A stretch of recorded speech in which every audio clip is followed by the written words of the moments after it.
जो माइग्रेन के अटैक होते हैं ज़्यादातर फीमेल्स में जो हॉस्टलाइज होती हैं या अपना यूनिवर्सिटी गोइंग टीनेजर्स, ये हमारे पास बहुत रिपोर्ट होती हैं कि उनको इस तरह के डिफरेंट किस्म के जो है वो महीने में 2 3 4 पैनिक अटैक आते हैं। ठीक है। तो अगर मैं ये बात करूं कि माइग्रेन को फिजियोथेरेपी से भी कुछ हेल्प आउट किया जा सकता है? हाँ जी, फिजियो से हेल्प किया जा सकता है। एक तो देखें, इसमें आप एक्सरसाइजेस गाइड करते हैं जिससे आपकी नेक की स्ट्रेचिंग्स बहुत ज़्यादा हो रही होती हैं, ठीक। नेक की स्ट्रेंथनिंग पे काम किया जा सकता है। उसके अलावा जो है आप स्ट्रेस मैनेजमेंट बहुत इंपॉर्टेंट है, वो भी इसके अंदर बहुत रोल प्ले करती है। उसके अंदर एक टिप आप जैसे दे सकते हैं, कोल्ड वाटर लेके उसके अंदर फुट डिप रखें। ये रेमेडी आप सुबह शाम करें तो उससे भी बड़ा फ़र्क पड़ता है।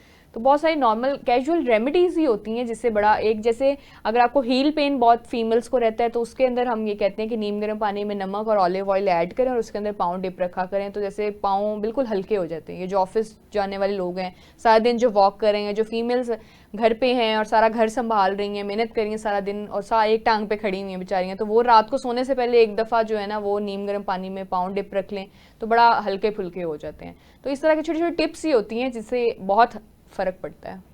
अच्छा डॉक्टर साहब, वो फीमेल जो जिम ज्वाइन करती हैं, ओपन जिम करती हैं, रनिंग करती हैं, वॉकिंग है, साइकिलिंग है, वो चाहती हैं कि हम अपने मसल की स्ट्रेंथ को किस तरह बढ़ाएं, तो बीइंग अ कंसल्टेंट फिजियोथेरेपिस्ट आप उनको किस तरह हेल्प आउट करेंगे? अच्छा देखें, जिम जाने का बेसिक मकसद ही है, या तो आप वेट कम करना चाह रहे हैं अपना, या वेट मैनेज करना चाह रहे हैं, या फिर आप स्ट्रेंथनिंग करना चाह रहे हैं।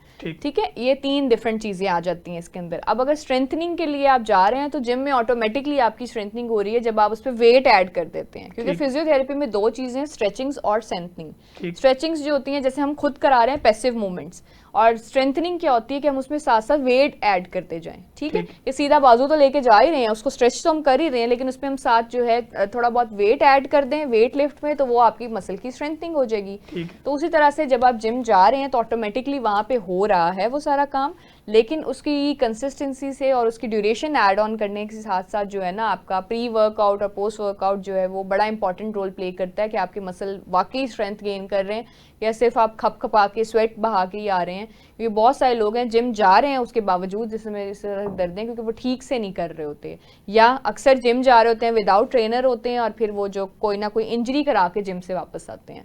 तो ये बहुत इंपॉर्टेंट है कि आपके पास अच्छा ट्रेनर हो, आप अच्छे जिम पे जा रहे हो और फिर आप फोकस हो कि आप जा किस लिए रहे हैं। ठीक है डॉक्टर साहब, मेरी बॉडी के पूरे पट्टे खिंचे रहते हैं, बॉडी के हर हिस्से में दर्द है, इस दर्द को ख़त्म कैसे करें? देखें, ब्लड टेस्ट आप कराएं अपने सारे, आपको पता चलेगा आयरन तो नहीं लो है या फिर आपको कोई और डेफिशिएंसी तो नहीं है बेसिक न्यूट्रिएंट्स की। फिर डाइट के अंदर आप चेंजिंग्स लेके आएँ। फिर आप जो है अगर फिजियोथेरेपी का रोल इसमें देखना चाह रहे हैं कि आपको पट्टों में खिंचाव है तो उसके लिए आप विजिट करेंगे तो हम आपको स्ट्रेचिंग्स गाइड करेंगे।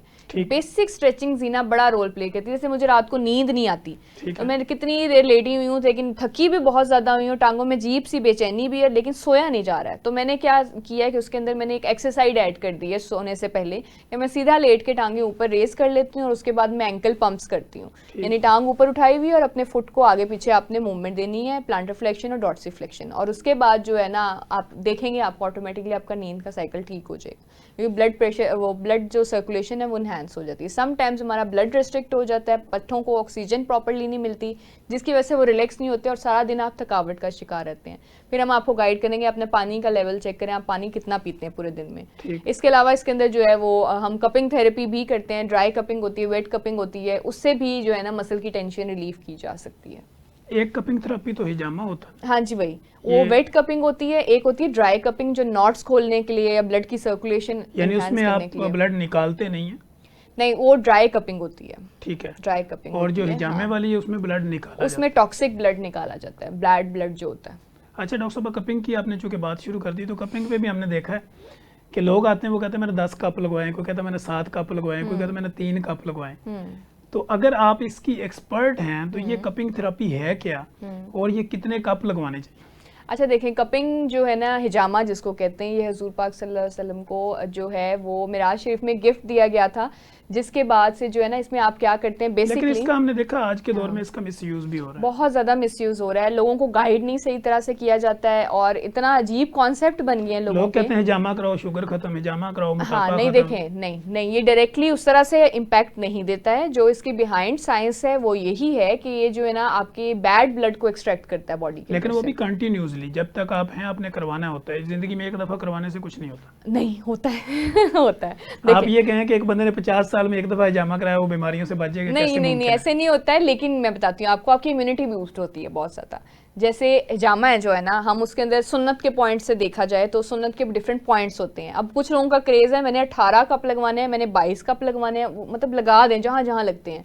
That is not helpful at all. जैसे आप फिजियो कराने आओ तो फिर हर बॉडी के हर पार्ट की कर दो, मसला सिर्फ घुटने का हो, या वही घुटना सही करो साथ मेरे कंधे भी, मतलब it doesn't make sense at all. तो हिजामा के ना सुन्नत के पॉइंट्स होते हैं, उन सुन्नत के पॉइंट्स पे हम कप प्लेस करते हैं और वो हर ऑर्गन को आप कवर कर रहे होते हैं। जैसे उसमें नेक की स्टिफनेस का है, शोल्डर की स्टिफनेस का है, आपके लीवर की हेल्थ के लिए, किडनीज की हेल्थ के लिए, पीसीओएस जिन फीमेल्स को उनके लिए, आपकी लोअर एब्डोमेन के रिलैक्सेशन के लिए, आपके कोलेस्ट्रॉल चेक करने के लिए। फिर उसके डिफरेंट इंडिकेशंस होते हैं, ब्लड से हमें पता चलता है कि बॉडी के अंदर एक्चुअली चल क्या रहा है, और फिर हम उस तरह से गाइड करते हैं।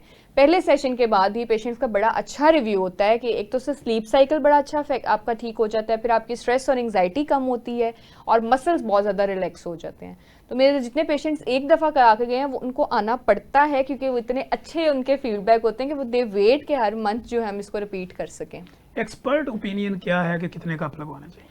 अच्छा देखें, कप रोल नहीं प्ले करता। मेरी कोशिश होती है कि जब पेशेंट अपनी कंप्लेंट्स लेके आए हम उसको खुद से रिकमेंड नहीं करते। पेशेंट टू पेशेंट वेरी करता है। पेशेंट टू पेशेंट वेरी करता है। जैसे कंप्लेन लेके आए ना कि मुझे शोल्डर स्टिफनेस रहती है और मुझे गैस्ट्रिक इश्यूज भी हैं, तो हम उसको कवर करेंगे शोल्डर के इशू को और गैस्ट्रिक के, लेकिन उसके अलावा जो बेसिक पॉइंट्स है 9 से 10 जो सुन्नत के पॉइंट्स हैं वो कवर होते हैं उसके अंदर।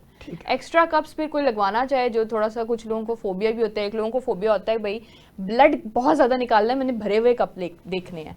अच्छा क्यों? क्योंकि वो लोकल जब प्रैक्टिस कराते हैं, ऐसे किसी भी एक सेंटर से करा ली, लोकल बंदे से करा ली, वो जो एक प्रोफेशनल नहीं है, जो डॉक्टर नहीं है, उनका क्या काम होता है, वो डीप कट लगाते हैं। They are not practitioners properly, वो डीप कट लगाते हैं, बहुत ज़्यादा ब्लड निकल आता है, वो कप भरते जाते हैं, वो 2-2 घंटे आपको लिटा के ब्लड रखते जब हैं। बाहर निकलता है तो हाँ। वो ब्लड का काम ऑटोमेटिकली जमना। हाँ उनको ये बताते हैं ये देखो तुम्हारी सारी चिकनाई बाहर आ गई। हाँ, तो वो क्या लोग वो हमें आके बताते हैं, हम सर पकड़ के बैठ जाते हैं, यार ये कौन सी प्रैक्टिस हो रही है दुनिया में। बस ऐसा ही है। तो वो फिर ना कप भर भर के दिखाते हैं उनको, तो वो उनके ज़हन में बना होता है कि आपने तो इतनी थोड़े टाइम में कर दिया, मैंने 2 घंटे उसने लिटाया। मैंने कहा 2 घंटे इसलिए लिटाया था क्योंकि वो गहरे जो कट लगाए थे ना वो ब्लड बंद नहीं हो रहा था।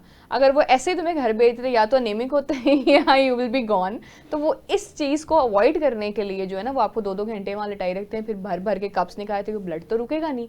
तो ये जब आप किसी प्रैक्टिशनर के पास नहीं जाते, हड्डी जोड़ के पास जाते हैं, उसके भी आपको रिजल्ट्स पता है क्या होते हैं, और जब इस तरह किसी और के हथे चढ़ जाते हैं फिर ये तो चीज़ें बहुत कॉमन हो जाती हैं। अच्छा, बेसिक आप ये कहते हैं कि ये वो खून होता है जो आपकी सबकुटेनियस यानी जेल के नीचे वाला है, उसकी वो वाला खून निकालते हैं, ना कि आर्टरीज के अंदर। हाँ नहीं देखिए, क्योंकि हम ना हिजामा का पहला प्रोसेस ही इस तरह है, वो उसको एक्सप्लेन कर देता है उसका प्रोसेस ही, कि उसमें हम ना सक्शन देते हैं। तो सक्शन से क्या होता है, एक तो वो हिस्सा नम हो जाता है, उसमें पेन नहीं हो रही, ऊपर से वो सक्शन से सुपरफिशियली ऊपर जब वो आ जाता है तो सिर्फ वो सुपरफिशियल लेयर पे कट्स लगते हैं सुपरफिशियली। तो वो अगर सक्शन नहीं देंगे ना तो ट्रस्ट में उसमें से ब्लड नहीं आएगा, वो इतने नॉर्मल कट्स होते हैं। ठीक।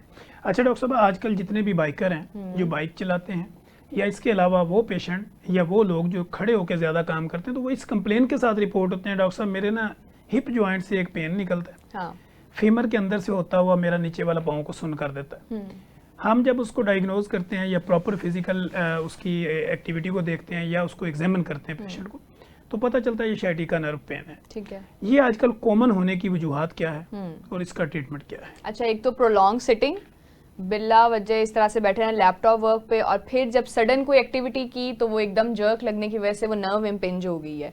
फीमेल, प्रेग्नेंट फीमेल के अंदर बहुत ज़्यादा कॉमन है sciatica, या फिर ऐसे सीढ़ियाँ भाग भाग के चढ़ने वाले कुछ इस तरह के केसेस, ये मतलब बहुत रेयर होता है क्योंकि इस तरह की कॉज बनती है जिसकी वजह से आपको sciatica हो जाता है। ठीक है, वो नर्व इम्पिंज हो जाती है। अब उसके अंदर क्या होता है कि हम फाइबर टेस्ट है हमारे फिजियोथेरेपी में, वो परफॉर्म किया जाता है लिटा के आपको सीधा, वो टेस्ट करने के बाद आपको हम डायग्नोज करते हैं कि ये sciatica है कि या फिर रेडिएटिंग पेन है कि हो वहाँ पे रही है लेकिन फील वहाँ पे हो रही है, और या फिर मूव कर रही है वो पेन। फिर जब वो डायग्नोज हो जाता है फिर हम उस नर्व को प्रेशर रिलीफ करने के लिए उस पर टेंस का इस्तेमाल करते हैं, और फिर पेन फ्री करने के लिए हीटिंग आ गई, इंफ्रारेड आ गए, या अगर ज़रूरत पड़े तो फिर इस तरह से हम उसको ऐड करते जाते हैं चीज़ें। और फिर हम घर पे करने के लिए एक्सरसाइजेस और एहतियात बताते हैं। एहतियात में सबसे पहले ये होता है कि जब आप बैठें तो सॉफ्ट सोल वाली स्पेस पे बैठें, यानी कि सॉफ्ट सरफेस होनी चाहिए, कोई कुशन वगैरह रख के बैठें। दूसरी एहतियात उसके अंदर होती है कि आपने सॉफ्ट सोल वाला शूज़ पहनना है। तीसरी एहतियात होती है कि आपने हार्ड सरफेस पे लेटना है, आपने हील्स का इस्तेमाल नहीं करना, आपने स्टेयर्स कम से कम चढ़नी है, आपने पैरों बाहर नीचे नहीं बैठना, आपने नमाज कुर्सी पढ़नी है, और फिर एक्सरसाइजेस करनी है।